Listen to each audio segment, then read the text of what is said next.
UP उपचुनाव से पहले रालोद का बड़ा फैसला।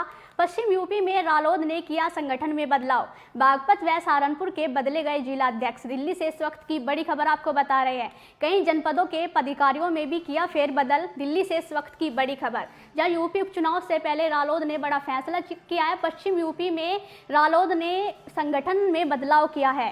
कई जनपदों के पदाधिकारियों में भी फेरबदल किया है। दिल्ली से इस वक्त की बड़ी खबर आपको बता रहे हैं। दरअसल यूपी उपचुनाव से पहले रालोद ने संगठन में बड़ा बदलाव किया है। शामली, बागपत व सहारनपुर के जिला अध्यक्ष बदले गए हैं।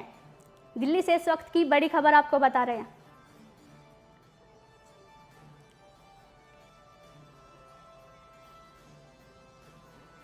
और इसी खबर पर जानकारी साझा करने के लिए editor in chief Rahul Rana का रुख करेंगे। राहुल जी, आपसे जानना चाहेंगे, यूपी उपचुनाव से पहले रालोद ने बड़ा फैसला किया है, संगठन में बदलाव किया है, क्या कुछ आपके पास जानकारी है?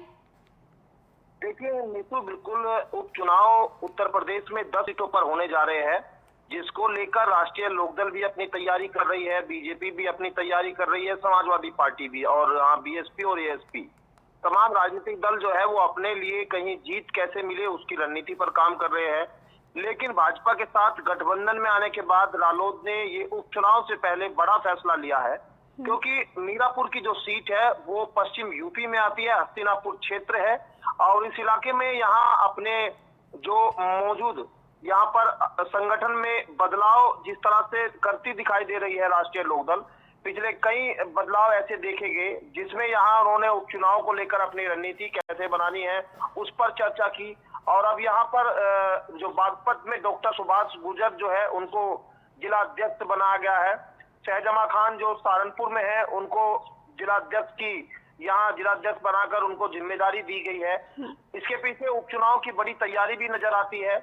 और वहाँ हस्तिनापुर क्षेत्र में अल्पसंख्यक प्रकोष्ठ से भी कई लोगों को जो है यहाँ उनमें फेरबदल हुआ है। समीम अहमद सहारनपुर से है, डॉक्टर इरफान मलिक है बागपत में, उमरदीन मंसूरी जो शामली में, जिनको यहाँ अल्पसंख्यक प्रकोष्ठ का जिला अध्यक्ष बनाया गया है। क्षेत्रीय महासचिव भी बनाए गए हैं, लखनान चौधरी जो शामली में, शौकत जंग।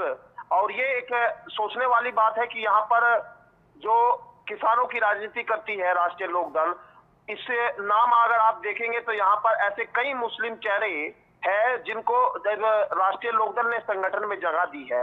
और मीरापुर की सीट पर यहाँ जहाँ 43% के आसपास मुस्लिमों की संख्या बताई जाती है, इस सीट पर मुस्लिमों को यहाँ पर कैसे ज्यादा से ज्यादा साधा जाए, इसकी भी तैयारी, इसकी भी एक झलक जो है इस लिस्ट में नजर आती है निशु। और ये साफ आज समझा जा सकता है कि उत्तर प्रदेश के उपचुनाव में हर दांव पैंच आजमाने के लिए यहाँ राष्ट्रीय लोकदल तैयार दिखाई दे रही है। और अभी भी ये जानकारी है कि कोई और बड़े फेरबदल राष्ट्रीय लोकदल संगठन स्तर पर कर सकते हैं। बूथ स्तर पर कैसे पार्टी को मजबूत किया जाए उसकी तैयारी यहाँ लगातार देखी जा रही है।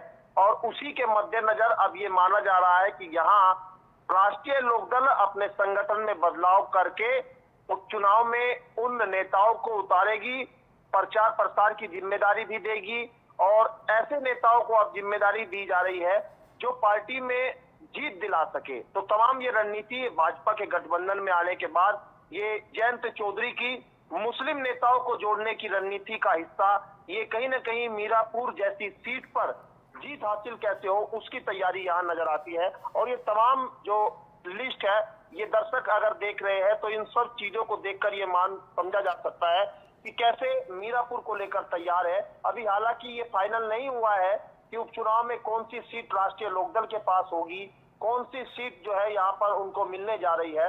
लेकिन जिस तरह से मीरापुर की सीट राष्ट्रीय लोकदल से चंदन चौहान यहाँ पर जीते थे, उसके बाद ये राष्ट्रीय लोकदल के तमाम नेता मान रहे हैं कि यहाँ ये सीट उनके पास ही रहेगी। इसीलिए इसके देखते हुए हस्तिनापुर क्षेत्र में जो बदलाव हुआ है उसका समीकरण समझ में आता है। चलिए, जानकारी साझा करने के लिए धन्यवाद।